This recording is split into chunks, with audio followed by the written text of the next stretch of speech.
The U.S. Federal Reserve lowered interest rates by a quarter of a percentage point Wednesday for the second time this year. Chair Jerome Powell said policymakers at the central bank were concerned about the weakening labor market. There is no risk-free path for policy as we navigate this tension between our employment and inflation goals.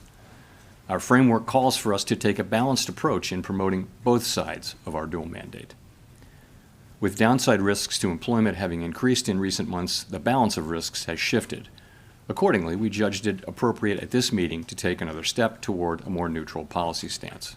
The vote was 10-2 in favor of the cut, with Fed Governor Stephen Miron again calling for a deeper reduction in borrowing costs, and Kansas City Fed President Jeffrey Schmid favoring no cut at all, given ongoing inflation. Powell offered a note of caution about what happens next. In the committee's discussions at this meeting, there were strongly differing views about how to proceed in December. A further reduction in the policy rate at the December meeting is not a foregone conclusion. Far from it. Stock markets pulled back on Powell's comments on the outlook for monetary policy, as traders and investors reduced existing bets favoring more rate cuts.